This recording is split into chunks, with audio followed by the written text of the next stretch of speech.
Welcome back to Occasional Randomness. I'm your host, Eric Scott, and joining me, as always, is my fellow co-host, somebody who never takes strangers into their house, especially ones that turn into giant spiders, Jason Johnson. Step into my parlor, said the spider to the fly, or something like that, sci-fi space related. Anyway, hey Eric. Half spider, half not spider person.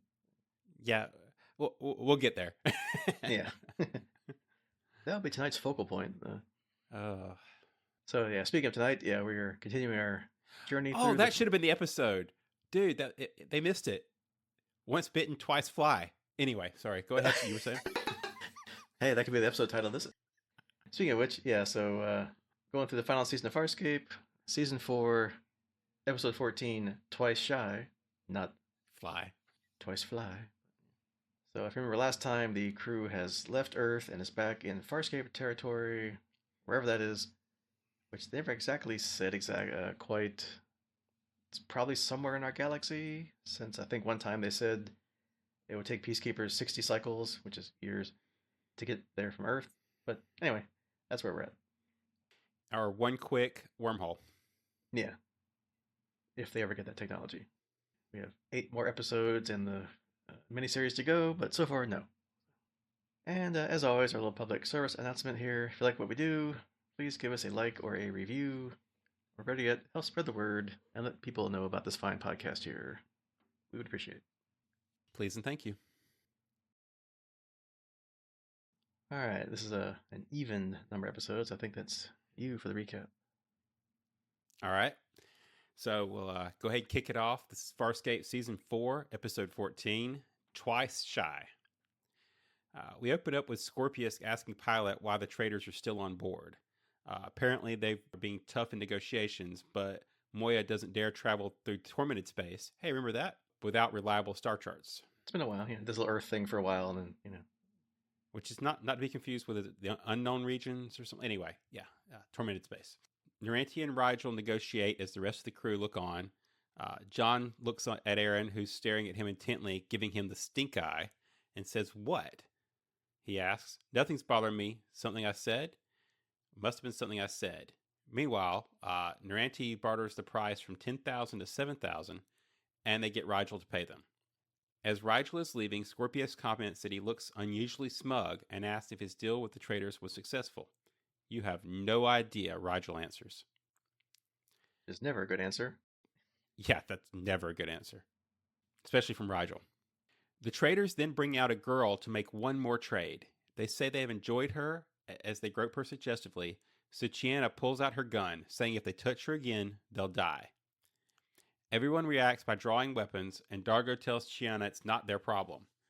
The trader offers her for 800, and Chiana is adamant that they can't leave her, asking Dargo if he's already forgotten their own prisoner origins. Rigel reminds Chiana that it was her who brought the Vork on Moya, but Chiana ignores him. Dargo and John force Rigel to pay, and the traders leave. Dargo tells Chiana to take Talika, the new slave girl, no longer slave, now, to her room because she's now Chiana's responsibility. "So you're angry with me?" John asks Aeryn. She says she doesn't want to talk and gives him a strong backhanded punch to the face. So I guess not. Yeah. Not in that language anyway. Aeryn tells John there's nothing to say. He complains that she hit him. "You lied to me," she tells him. "Okay, so I didn't tell you about the poppers. You didn't tell me about the baby. Does that mean I get to hit you now?" "I would not advise that," she warns him sternly. He says she doesn't scare him, but when she gives him a look, he says, well, maybe a little. He says he was just taking Granny's jug to forget her, but you got to admit it's kind of romantic. "I'm just crazy about you." She adds, "So it's my fault?" But he says no. She tells him he should have been stronger. He falls down to his knees and tells her to give him a break. He's human, just a guy, and weak. She walks away and he grabs her, saying they're going to be fine. "No, we're not," she insists angrily, and leaves. Meanwhile, Chiana's talking with Talika in her quarters, saying the clothes they've given her make her look sexy. She gets close to Talika, suggestively saying it makes you feel good to know men want you. As they're about to kiss, Aeryn interrupts and says, and looks rather unimpressed with Chiana's actions. In the corridor, Aeryn asks if the only reason she bought Talika was to make Talika her toy. Chiana says that they were just talking about girl stuff, and she got feisty.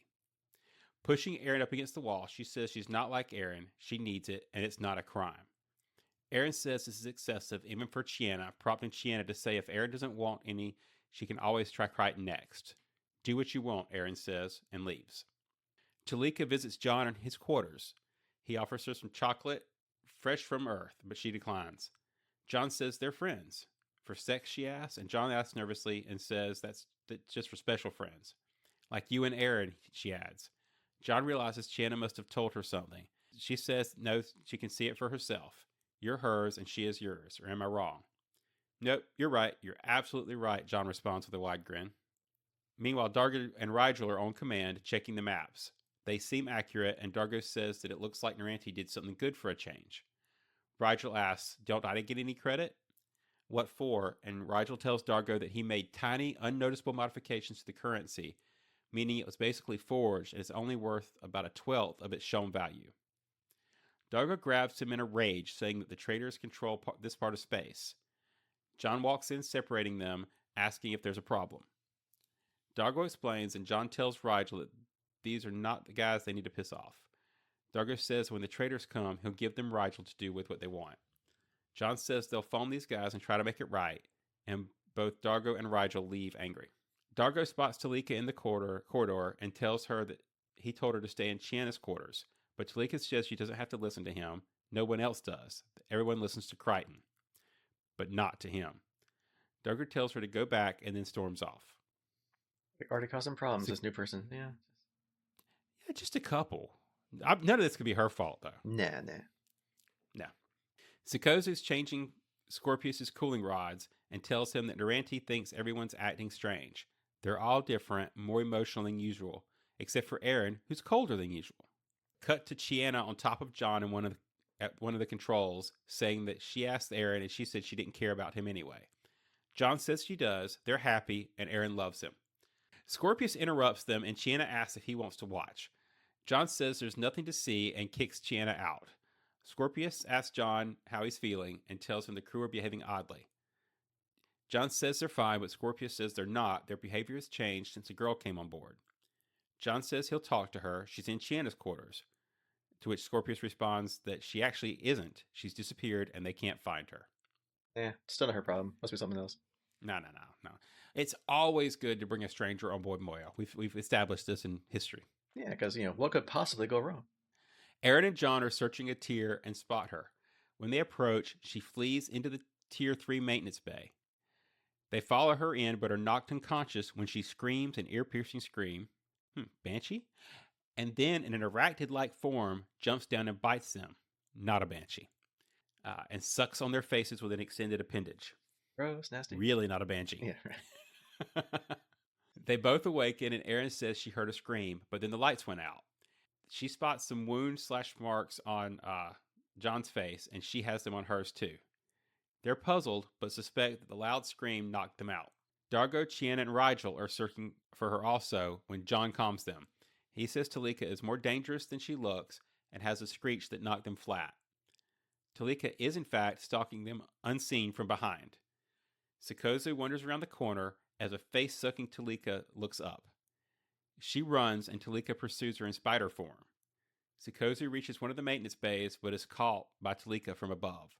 She screams and Scorpius hears it, moving to her aid. Sikozu is now on the floor, reaching for her arm. Scorpius enters and kneels down, telling Sikozu, I will kill your attacker, I promise. Naranti tells him to save her first, and they get her limbs. So I guess they caught Sikozu unarmed. None shall pass. Wait, what? On command, Aeryn tells John she doesn't understand why Talika would do this when they tried to help her. John needs a minute to recover, saying he's not feeling well after the attack. Aeryn asks him not to be useless. That's harsh. Yeah, hey. Dargo, Chiana, and Rigel enter. None of them are feeling well. No, we can't be weak. We have to pull ourselves together and fight back, Aeryn says, even more anxiously. Feeling defeated, John replies with what? She kicked our asses. Just give it up. Aeryn says they can't and runs off to command. Chiana asks what's with Aeryn, while Dargo says they have to find Talika and talk to her. Pilot tells him they can't find her, but additionally, the trader vessel has changed course and is headed for Moya. Rigel tells them to give the traders whatever they want, all their currency even, as it's only brought them misery. With that odd statement from Rigel, Chiana notices something weird. Aeryn's falling apart, Rigel's not greedy, John's giving up, and Dargo's not angry. Dargo says he has no reason to be angry, so Chiana hits him, and hits him again. With no reaction, she kicks him in a sensitive area. Still, he's not angry. It's like she's taken our strongest traits away. John says she's taken nothing from Chiana, but Chiana figures out that she took her sex drive away. Pilot informs the crew that the trade ship is now just drifting, and Dargo takes that as a sign that they powered down to show they mean no harm. Dargo tells Pilot to bring the ship aboard, and Chiana asks if she's found Talika yet. Pilot says that every time they do, she disappeared again. In the cargo bay, Aeryn storms in and gets physical with Chiana, blaming her. John and Dargo break it up as the hangar doors open. All the traders seem dead, with large pustules and other gruesome deformations on their face. Talika looks on from a distance while the crew go on board the ship to search. Chiana and Rigel find more bodies and talk doom and gloom while Aeryn gets anxious and tells them not to say that. They'll all be fine. Dargo finds a trader partly alive and asks what happened. Chiana spots a message playing on one of the systems. It's a diagnosian saying the symptoms are caused by a Woloxan arachnid. Say that 3 times fast. This creature's touch infects its victims and stimulates exaggerated neural functions. It then transforms, harvests the host for energy, stores it in a membrane orbs, and hides the orbs on an external nest to consume later. Finding the nest and opening the orbs in close proximity to the original victim will allow reassimilation of the energy and complete recovery. That's called plot exposition. Yeah, that sums it up pretty neatly. Naranti wakes Sikozu, who starts screaming about her attack. Naranti asks why the creature attacked her. Apparently, Sikozu is immune to its touch. Scorpius starts choking, and Naranti pushes her off. He's infected, but not harvested. She tells Sikozu that the scare in him is taking over, and she must stop him to keep him from harming them. Sikozu's adamant that he won't hurt them, saying she knows him. Naranti assures her you only know his Sebastian side. Scorpius tells them to kill Talika now as Naranti confronts him, asks for forgiveness, and then blows some of her powder stuff in his face. He reacts with a punch that knocks her to the floor and then falls over unconscious. Pilot tells the crew that the DRDs are unable to locate Talika's nest. Aeryn suggests that they split into groups to try and locate her themselves. Meanwhile, Dargo suggests persuading Talika to return the energy orbs, as she'll do it peacefully. Rigel suggests persuasion with a pulse rifle. Aeryn goes to help John, but he says he's just dizzy. He strokes her hair, asking, "You know what the worst part of this is? You and me. We never could get it together, and now we never will." "Don't you ever talk like that," she says, helping him up. Meanwhile, Talika enters the cargo bay and seemingly boards the ship. Pilot tells Dargo that the vessel has left Moya. Half the crew leaves on Lola and eventually reaches the trade ship. They go to board, leaving Rigel on Lola to scan. Chiana tells everyone that it's all her fault and apologizes. There's no movement, nothing but corpses. Dargo finds the guidance system is active and the ship was set to fly itself. He calms John to warn him that it was all a trap to lure them off Moya, and that they're now all very weak and unable to make it back in time anyway. He tells John he needs to find the orbs and he's their last chance. It's a trap. It's a trap.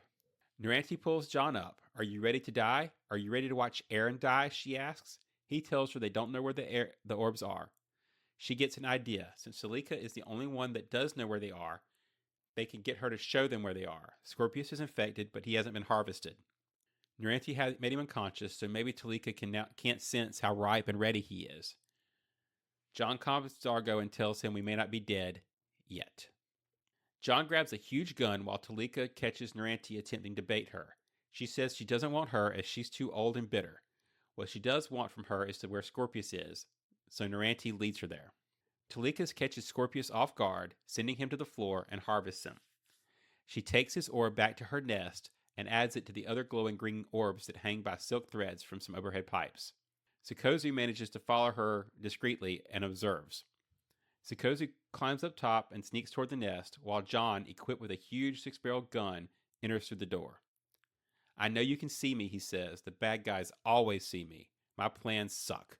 People die, and it's always a mess. Welcome to Farscape. Yeah, welcome. That should be like the part they use for the intro.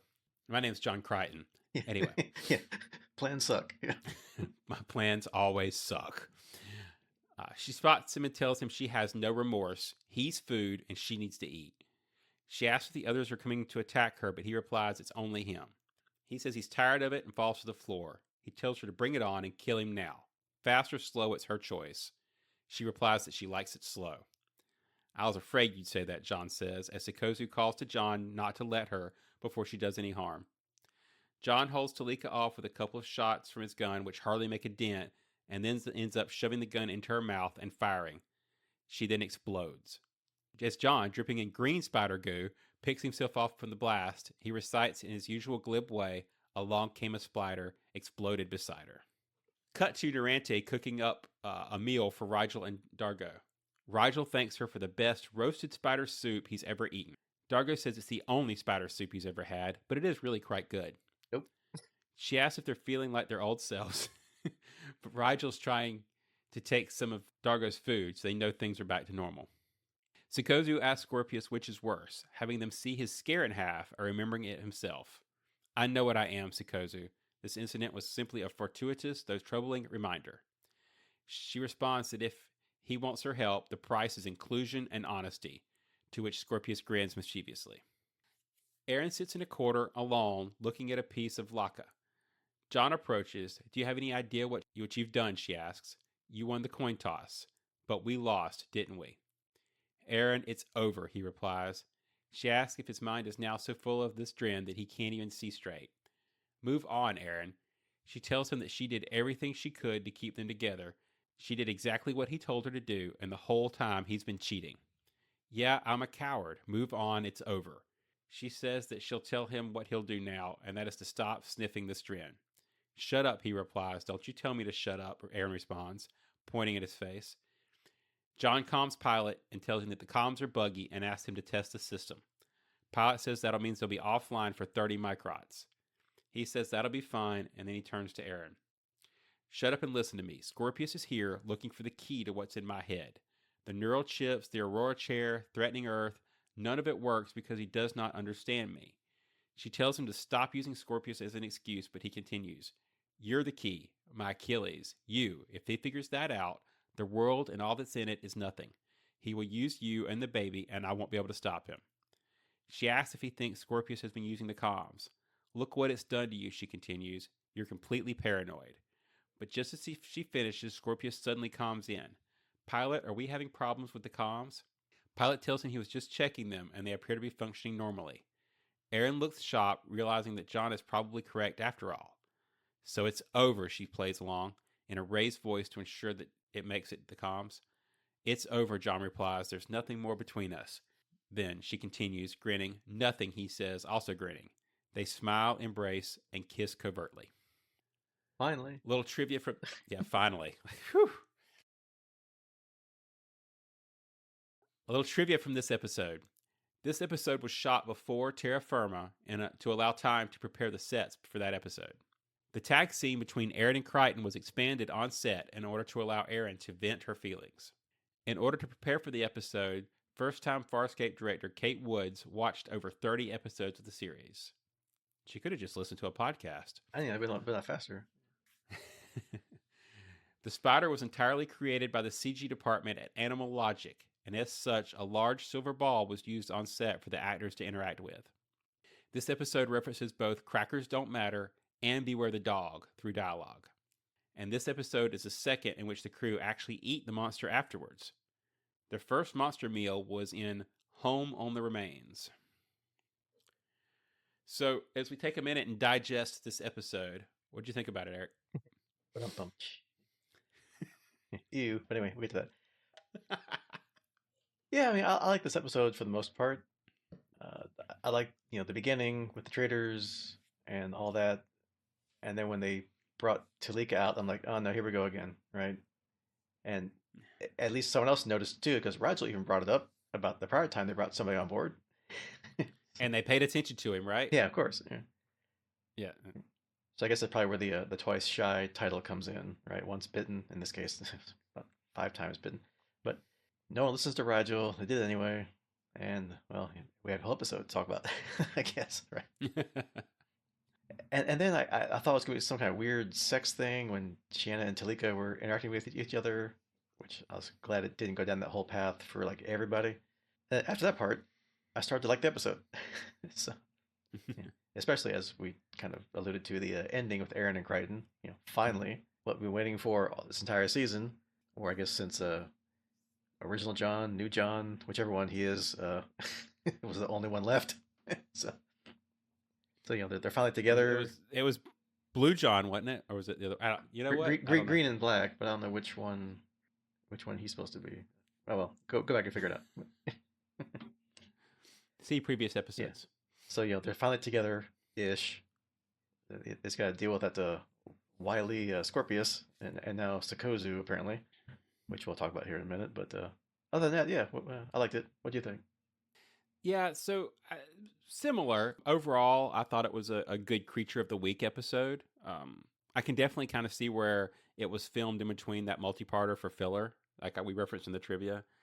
Um, I felt like the only real forward movement we got as far as like the overall plot was the tag scenes at the end, right? But yeah, otherwise it was a good kind of standalone, but yeah, like what I like to call the bottle episodes, right? The standalone episodes. But I did have a pretty major issue with it, and I think we'll get to that as we dive in. Yeah, and the cab have gone went all out with that last three-parter. So yeah, this is like the save money episode. So Yeah, take a breath, pay some paychecks, yeah, get back to it. like two or three talking guest stars, and then half of them you never see again, and then the one hangs around and for some reason causes problems. It never happens. I don't. So we start off with the traders, and apparently they are staying in Tormented Space. They aren't going back to the uncharted territories yet, since I guess they're getting updated maps of Tormented Space, so they're gonna be here a while. And yeah, I liked Crichton and Dargo's reaction at the beginning when Rigel tells them that he cheated them and paid them basically counterfeit currency. And yeah, they're like, idiot, they control a large portion of where we're at, so probably not a good idea to get the word out that, hey, we're a bunch of con artists and cheats, right? But, hey, Rigel's being Rigel. So, what's not to love? Yeah, I think as it kind of indicated, my favorite parts were the very beginning and the ending. The bit about creating the counterfeit currency and getting the map that felt very organic, and I think was a good pickup. I'm guessing they knew how the episode was going to end, so it's a good pickup from the ending of the three-parter. And as we leave Earth, right now we got to have a plan now that we're no longer the Earth isn't the plan. So I did enjoy that part. Yeah. The rest of it, the middle part, we can kind of take or leave. But yeah, I like this opening. It felt very organic. Yeah, and it does, as we'll talk about here later, it does kind of set up what's going to happen to them. Like, here we're seeing these traits that they have. Like, Dargo's pissed. John's like, we got to do that. We're going to call him back and we're going to take care of this. And Roger's like, what? I just did my thing. So, Mm-hmm. so foreshadowing for the next scenes here. And yeah, so they, quote unquote, save Talika, which, as we've said several times, never goes well when they bring somebody on board we've never seen before. But I was a little confused for a bit, wondering, did the traders know what she was and just want to get rid of her? But then I'm like, well, no, because they'd be dead already. So, and they know she did it to them. So they just want to get rid of her, like they said, because they're done with her. Ew. Yeah, ew. More ooze. But kind of wondering, like, how long ago did they pick her up, seeing as they weren't immediately as weak as the rest of them seem to be here in another scene or two, other than the obvious answer, because that's what the plot says. Yeah, so I'm going to completely agree with that. I think I would have liked a bit more of an understanding of how she ended up with the traders, why they wanted to sell her, all the stuff like you said, because the plot would have made it a bit more interesting to me if you kind of had that backstory and understood, was there something there that didn't work on them? Was there something, I don't know, what was the reason that she came through? I guess what I'm looking for is the secret of the ooze, as it was. Yeah, I mean, was she like acting like a slave because that was the way to get transferred around a lot to be able to consume what she has to do to survive? I don't know. I mean, I guess it's a good strategy. It seems to have been worked out until she found Moya. But, and as we'll get into later, they did die, so obviously she feasted on them at some point. Yeah, and just I guess somehow managed to get them to pawn her off on Trade somebody her else. off. But what if they didn't, right? Then she'd be stuck on the ship, drifting. So yeah, Yeah. I mean, not a good plan necessarily, but again, plot. Yeah. Speaking of plot, I thought it was a really, this whole thing was a really interesting plot device that everybody that she attacks lost what Chiana said was their strongest trait. I speak English well. Good. You great speaker. Yeah. Me fails English? That's impossible. So yeah, so we have Aeryn losing her confidence. John, I guess, lost his like optimism and the gung ho ness or whatever you want to call it. Rigel, of course, lost his greed that we were evidence of, and probably the most funny, Dargo lost his anger, and of course, Chiana lost her sex drive. Which okay, fine, good thing we didn't keep going with that. Which made him very Gary Regal, by the way. That he immediately went into Gary Regal mode. True, he was very chill. Yeah. So, oh wow, dude, let's just go talk to her. And it's kind of funny that she says that Guarantee's too old and bitter, so I guess she gets spared, right?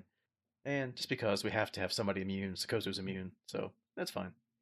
We got to see the parts of her literally that we forgot about, that she can reattach her limbs, right, if they come off for some reason. I guess it's night. Yeah, which I'm going to throw this out here because it didn't fit anywhere else. But my first thought when we found out that there were orbs or eggs or whatever you want to call it with the hidden somewhere on the ship, my first thought was that was why she ripped Sakozu apart, was because she hid him inside of her. I'm kind of glad they didn't use that plot point, but that was what first popped in my mind. Yeah, that could be interesting. Because they put her back together. Yeah, oops, gotta take it apart again to get. But I guess of all that, I guess the most interesting thing was when Scorpius, like what he lost, which was his Sebation side, which is kind of interesting. So if Chiana said that's your strongest trait, is that the major thing that makes him who he is? And without it, he's just a rabid Scaran, like the rest of the ones we've seen. Not this cold, calculating evil genius and mastermind that he's been. And I guess that helps him accomplish what he's done with the Peacekeepers and wormhole technology and the Gamic bases and all that stuff. Kind of interesting. It actually very much is so, because he's got that's what we see as Scorpius, right? We see that part of his personality because that's the intelligent, communicative part. But at the same time, he's holding back that like you say, rabid, violent, scaring part of himself. So that's still there, and so how much of his energy goes into holding that back? It's kind of an interesting thought there. Not that he's warm and cuddly by any means, but kind of an interesting dual character. Kind of adds a layer to him, if anything does in this episode. I will have to say I dislike the part where they had to exaggerate the traits first and then she harvested them. I get that it kind of calls attention to it, like you mentioned at the beginning. I just felt like it was a little like over the top and on the nose. Like, we're gonna accentuate Rigel's greed so we can show that that's the piece, and we're gonna accentuate Chiana. Yeah, it just felt like they kind of, I don't know, flirted a little too hot before they to draw attention to it. Yeah, which maybe helps the new viewers. Like, hey, just in case, Rigel's the greed person. Dargo's the rage machine. Okay, got it. Yeah, right. Yeah. Somebody read the back of the G.I. Joe package, and that's the little blurb they got, so. But hey, since you're watching Star Trek now, I can point you to an original series episode that goes into the same kind of duality thing of where Kirk gets split in a transporter accident, and there's like the good Kirk and bad Kirk, and like which traits go with which personification. So they stole that from Superman. Yeah, not Superman 2, or Superman 3. Is it 3? Which I'm pretty sure would have came after a TOS series. Yeah, yeah, that's why I said that. Just like a decade and a half, but yeah.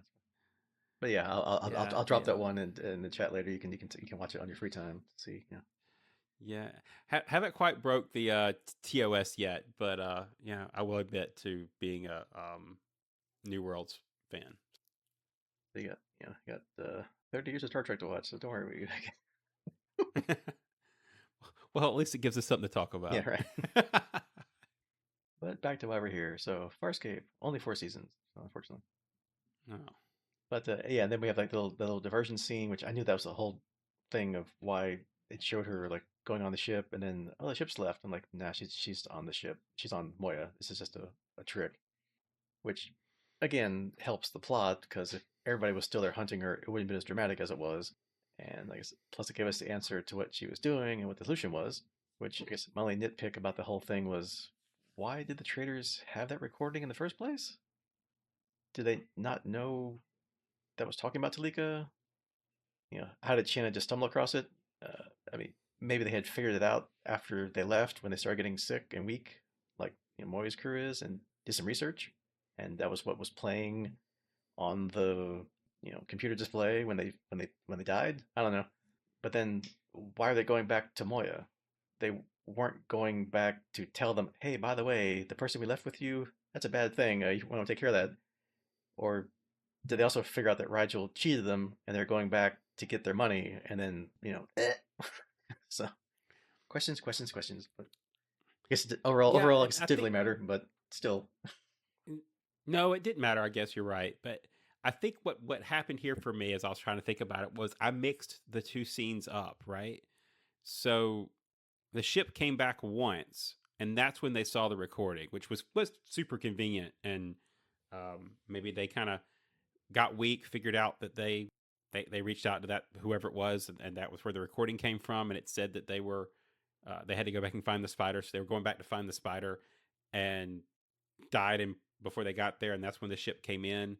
And then she programmed the ship to leave the second time, but again, it gets all wibbly wobbly and messed up in my head. So I'm sure it was confusing in the episode, and yeah, it just kind of was hand wavy, and I don't know, like you say, because plot. Yeah, and were the traders orbs on their ship, or did Talika have them and they were on Moya and she ate them and then they got sick? Like whatever. It's like, huh? But whatever. Again, questions that don't really matter, but makes you go, hmm. Yeah, they're kind of like crackers. Yeah, they don't matter. Yeah. Which they reference, but I can't figure out where, which is sad because that's one of my favorite episodes. I know. I was hoping you were going to throw it out because I couldn't find it. The one with the Beware of Dog, that was that Vork thing that Rachel talked to her about. That's that really bad CGI thing, which we'll talk about more bad CGI. But that was the other bad CGI creature thing that we didn't really recurring thing. Yeah, we didn't really care for in that episode. But yeah, but yeah, the Crackers part, I don't know. I have to go back and watch Crackers. Don't matter to see what, unless it's the whole crew acting weird thing. I don't know. Which is every episode of Farscape. I don't know where that fit in. But anyway, that'll be our own personal homework for next time. Maybe. Yeah, maybe not. If we get ambitious. Yeah. And then we kind of have the big combat scene with Sikozu and Crichton dealing with Talika. I guess Crichton wasn't completely out of his bravado and gumption, or whatever you want to call it, right? Although he's still like just all depressed and just defeatist about everything. As we said, like his plans suck. It's always a mess. But that's why we like Farscape, right? All their plans are fantastic until they actually get to use them, and then they all fall apart. But they still manage to come out of it. But I certainly did not think that scene would end by him shoving the giant gun in her mouth and blowing her up from the inside, which disgusting. Which we see him covered in spider guts again. Ooh, disgusting. And then certainly did not see coming that Narenti would then make them dinner with what's left of her. Especially with this big spider thing. Nope. Yeah, so I guess when you have that much spider left, it's what's for dinner? But they just came from Earth where they restocked with all the like chocolates and food, unless Rigel like blew through that, right? Well, yeah, but you've got the spider's going to go bad, so yeah, I mean, got to get it while it's hot. You have to kill what you eat, right? I mean, or eat what you kill. Yeah. Eat what you kill. Yeah. So here's where I'm going to throw my major issue, because I think this is where it fits about the episode. I know this is a product of its age. I mean, look, we've been through almost 3.5, almost 4 seasons of this. We love this show. Yeah, we nitpick it, but we love it. All this stuff. But man, the CGI was abysmal. Like, all I could think the whole time was I missed the creature shop monsters with practical effects. Like, give me, even if this looks like a Star Trek TOS Gorn or some bad monster, right? Like, give me the absolute worst that TOS has to offer on bad creature costumes.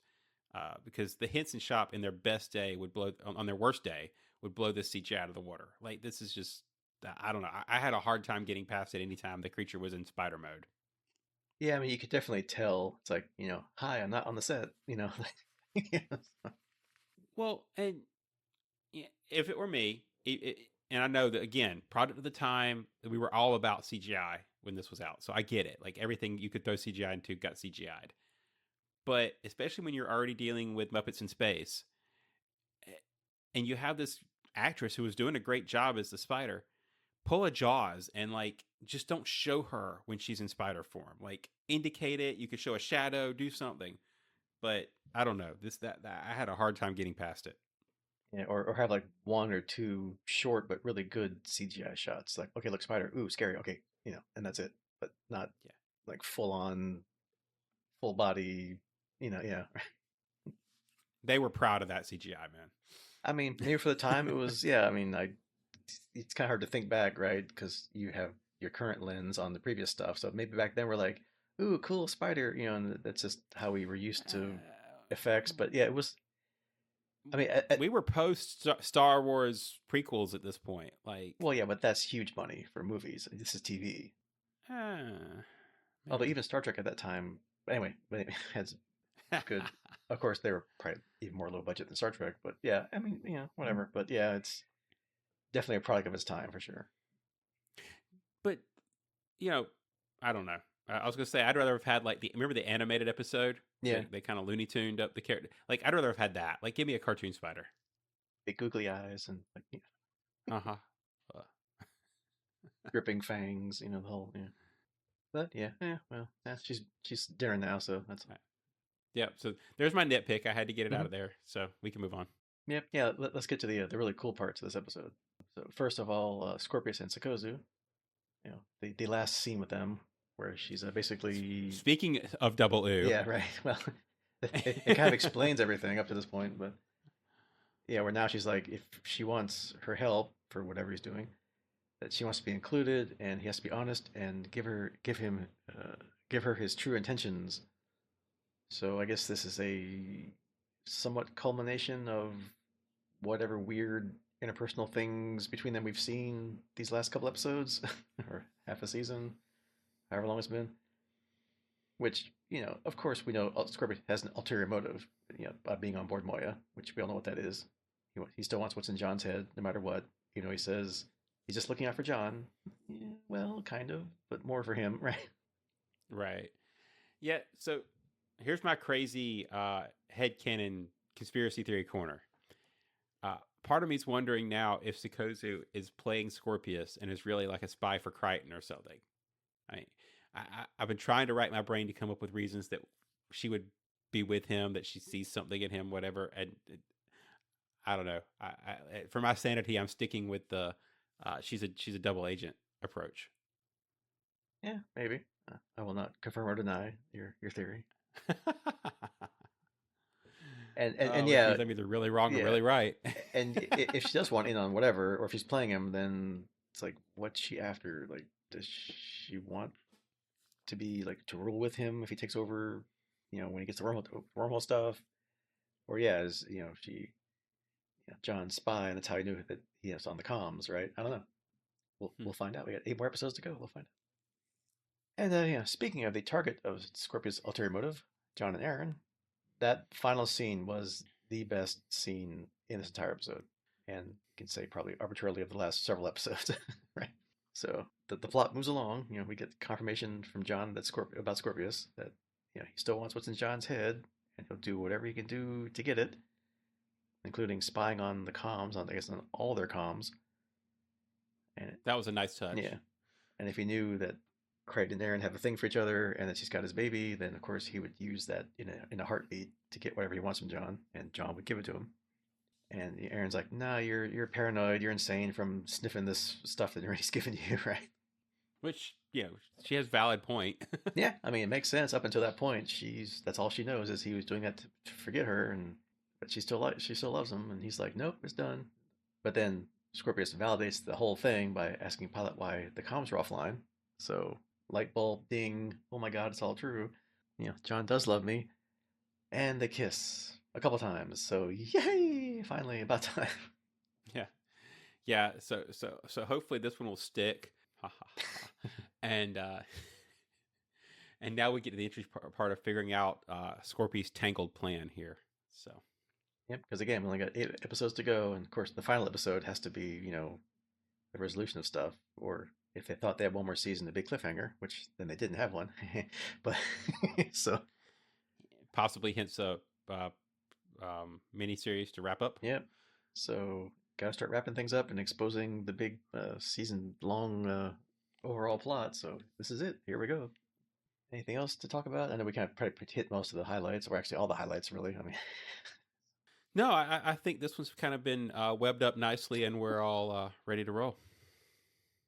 stick a gun in it and call it, Mm. blow it up. Yeah, we've torched everything we have to talk about on this one. Yeah, yeah. She blew it. Licked the bowl clean as it was. She blew it up real good. Yeah. Any of you old SCTV fans out there still, if you're still alive. Yeah. All right, so next time, as you might expect, we'll keep our Farscape train rolling here. We'll cover season 4, episode 15, Mental as Anything. Playing our usual guessing game of what does that mean?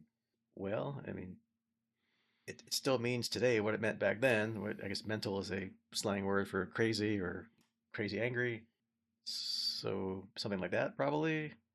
As joked about in this episode, our usual rage machine, Dargo, even when he wasn't angry and even getting smacked around. That's his secret. He's always angry. Yeah, he's always angry. So maybe we get like a Dargo episode, perhaps. I don't know. That's all I got. Or maybe, I don't know, Harvey returns? Probably not. But... I was just going to mention that. That's exactly what I started thinking when you said that. I'm like, oh, Harvey. Oh, Harvey. Yeah, I think, if I had to guess, again, you mentioned the time crunch, and we're towards the downhill slide towards the end of the season. So I was thinking maybe it had something to do with Scorpius's plan, or figuring out a way to get Scorpius's plan out of him, maybe get in his head, mental, or it could be the exact opposite. Kind of more self-explanatory. We end up with some kind of psionic monster or something in headspace attacking the crew. Yeah. I don't know. I mean, it would be fitting for John to get his revenge by getting inside Scorpius's head for once. Kind of give him a mental John. Yeah. Kind of a get what he, reap what he sowed kind of thing. So Yeah. But it's probably too early to reveal Scorpius's big plan. So maybe it's just more steps in that now exposed more thread arc. Yeah. More threads in the web. Yeah. Yeah. The tangled web the writers weave. All right, so that is your homework for next time, and we'll see you then. Goodbye. Goodbye.